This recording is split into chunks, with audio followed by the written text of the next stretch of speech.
Hi guys, this is Jackie Cooper from J. Cooper Travels, and I have a really special person here today. She's a close friend of mine, and she's done a lot of photographs for me. Angela is here. She has her own business. Angela, can you introduce your business? Can you share a little bit more with our listeners how you got started as a professional photographer? I know you have a diverse background, and I'm so excited to share with everyone your talents. Thank you so much for being here. Well, thank you for the invitation. So, I am Angela of Moments by Angie Marie Photography. I have been taking pictures since I was a little girl, actually. My mother was always buying me cameras because I was always taking pictures of something, and I would pretty much wear the camera out. And so she would make that one of my Christmas gifts for the next year. And so as time went on, I decided, you know what, let me see how I can develop this into a business. And so in 2015, I went ahead and submitted my paperwork and applied. And here we are today. Moments by Injury is consistently growing now. They say whatever you put into it, it's going to grow and flourish. And that's what's happening. So, with your photography business, I know there's a lot of different things that you can photograph. So, how did you decide, like, which area that you were going to focus on? Because you're really talented, and I know you've used your skills, in so many different ways. Yeah. So everybody's journey is different. And so in the beginning, I was photographing a little bit of everything until I decided what I truly wanted to niche down to. And it was one of my clients year before last. Now, I was doing her branding shoot down in downtown DC. And during that shoot is when I was truly inspired, and it hit me like, hey, this is what you love. I love helping people to tell their stories anyway, but in this day and age there are so many more business owners that are established but also emerging, which is an awesome thing, but they don't have any assistance to help them tell the story of their brand, to help further put them, catapult them to where they are trying to get to. And so I realized how much I love helping them to do that. And so that's when I decided to focus on branding as well as lifestyle shoots. I still photograph families, and I help them to tell their everyday story as well. And so, yeah, that's so now my main focus is lifestyle and branding shoots. Am I a wedding photographer? Nah. Have I photographed weddings? Yes, and it's been fun. However, that's not something that I desired to focus on. And so typically when I receive requests for a wedding, um, unless it's something that's like an intimate or courthouse situation, I will usually refer one of my other photographer friends that do focus on weddings. And I stay right in my lane of lifestyle and branding. Well, I know how easy you made it for me. I mean, when we decided on doing a shoot, it was during the summertime, and obviously we were doing it all socially safe and distance. Mhm. But we picked a spot that had a really interesting and diverse background. And then you consulted with me on both clothes as well as, makeup and things like that, Mhm. and you made it really fun. That's, a lot of times when we're involved with photography, we're also self-critical. So you made it like it was just another natural kind of thing that was happening. Yeah, I'm glad you enjoyed the experience. But yeah, sometimes having your pictures taken can be a little nerve-wracking.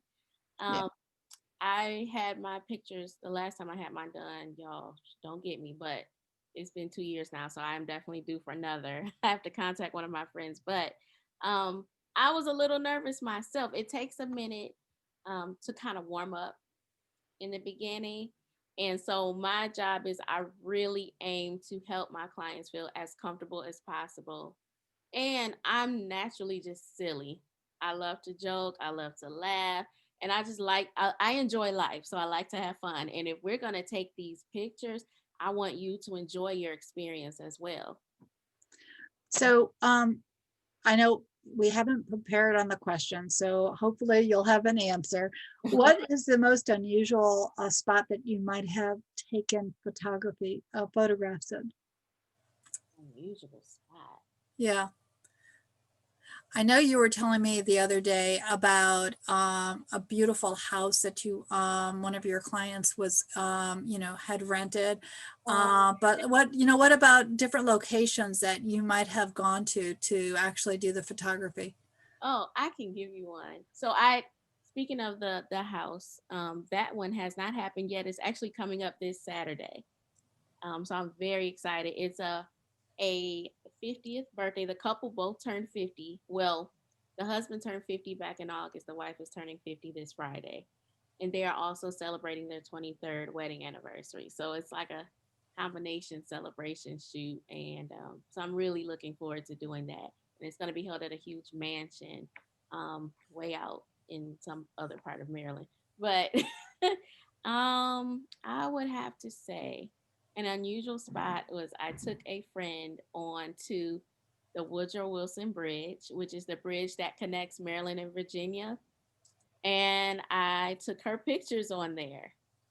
And it's now, we were not standing out in traffic. So, those of you that may not be familiar with that bridge, there is a path that people use as a walkway. They exercise and they walk daily on that bridge. And so I was on there with her. So I got some of the water, like her, she had the backdrop of the water. She had the sign that says "Welcome to Virginia." She had a backdrop of Alexandria as well, but we were kind of up high from a distance, and it was gorgeous. And we ended up getting a lot of positive feedback, and she loved her pictures. But in the very beginning, she was like, "You want to take me where?" But I was thankful that she was open. She just wanted some pretty pictures. And when she saw herself and the amount of love that she received once I began posting them, like she was so happy. So I was happy for her. She deserved that. So how do you decide on locations for the different clients? It depends. I typically first I try to get a feel for what my clients are looking for, like if there's a particular concept that they are trying to do. I think about that person in general, like, okay, what will look right for theirs and what we're trying to achieve, the task at hand that we're trying to achieve and accomplish. If my client has somewhere that they would like to take their pictures, they are definitely welcome to say, hey, I want to do my shoot here. And I've done that before as well. Most of the time, from my experience, most of my clients typically don't know. They just want some nice pictures. They may have a particular concept in mind of what they want to achieve, but they don't know location. And so that's really where I come in more. So I know how thorough your package was. Do you want to explain how you kind of, if someone, also for those that might not be familiar with the podcast or the YouTube, in the blog below will be the contact information for Angela. So that way you can reach out to her, you can check out her website, and you can actually consult with her on the different photography that you might need. But once a client contacts you, what steps do you take? And then after you do the shoot, I know you had such a great presentation that I could kind of look through and decide what I wanted to, actually use and things like that. So do you want to share with everyone how you kind of from start to finish, how someone's package might look? Okay, so every photographer is different.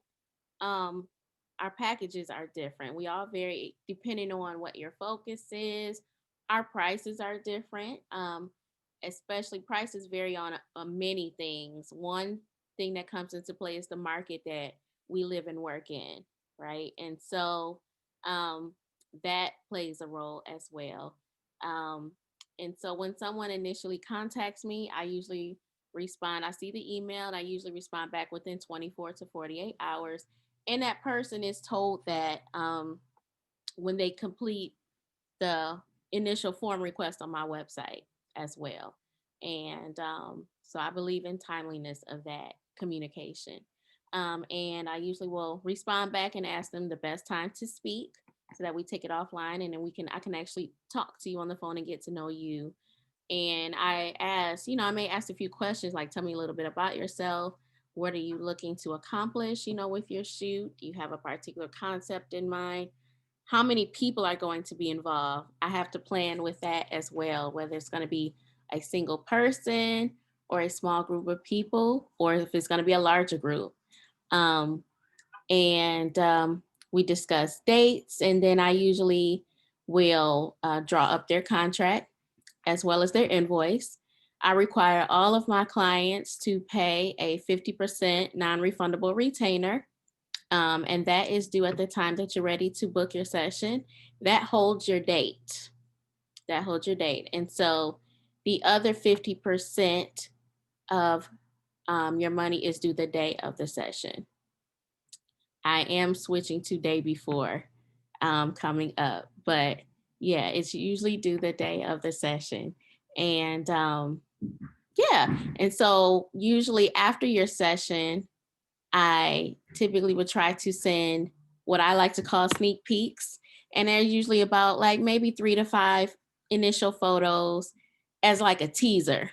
Because I know we're all excited when we have our pictures taken. We want to see those results. And so I do that to kind of hold you over until I'm finished with your edits. And I'm typically finished. I like to give a time frame of 2 weeks, but I'm usually finished a lot sooner than that, usually no more than a week that you will have the remaining amount of your pictures back, your images. So depending on like the package that you choose and whatnot. So I do regular portrait photography sessions, whether it's like just, hey, I want some pictures of me because I feel good. I want to celebrate me. And I've had clients do that. Or just some simple family pictures, or I need another package I have is your straight up branding package now. And then I also do mini sessions. Mini sessions are just 30-minute sessions with one outfit. Sometimes people need something quick. And so I have done those as well. I think, for me, I was slow to do this. And now that I've done it, I know that I want to try to do this, at least once a year. It's like you said, it's part of the celebration. It's part of the recognition of who we are, where we are, in our own personal journeys, both, individually as well as professionally. And so often we take pictures of other people, but we don't take pictures of ourselves. So, I think it's especially important to do that. And I know that, like I said, you made it super fun. So I would like to, suggest to everyone, check out Angela's website. And, I also want to say that you have, and I don't want to forget before we get off, you've been recognized with different awards, and you've actually had some really unusual individuals that you have taken photographs of. So do you want to share? Because I almost forgot to ask you about that, and that was on one of my notes. Oh, well, thank you. Well, yeah, last year I was recognized as being one of the top 35 Black female photographers in the DMV. And so, for those of you that are not from the DMV, DMV stands for DC, Maryland, and Virginia. Mhm. And so that was a true honor in that, and very encouraging too. And what stemmed from that is probably about a few months afterwards, I ended up being noticed by the federal government and was invited along with one of my other Black female photographers to photograph an event on Capitol Hill where we got to photograph members of Congress at their event that they have annually every year. It did not happen this year because of COVID. So we'll see what happens next year. But it was a 2-day event. And what an honor it was to do that. And yeah, that really, last year really meant a lot to me. That was a very memorable year. Well, it was well deserved, because I know you've put in a lot of hard work, and your short life, because again, and your professional life. I mean, if you think about it, like you said, you started what in 2015, so you've been working really hard for 5 years, and to get that recognition is phenomenal. But it shows all the hard work and effort that you put in. So yeah, I know that you'll be recognized more in the future. And for those that are following the my podcast and YouTube, definitely stay tuned. There will be continuing conversations on how you can get involved in photography and other ways that you can use a photographer as a consultant. So I'm excited to continue forward the discussion. So, any last minute thoughts that you want to share with any of the listeners? Um, no, thank you guys for listening. I really enjoyed sharing today. It's not often that I get to really talk about my photography. I'm used to working, but I don't really get to share. So this was a great opportunity, and thank you, Jackie, again for the invitation. Not a problem. I'm super excited to share because I know how talented you are, and I think like we talked about, everyone who's in business does need certain branding, and also from an individual perspective, we also just need to celebrate our walks of life. So again, thank you for being here, and I'll talk to you soon. All righty.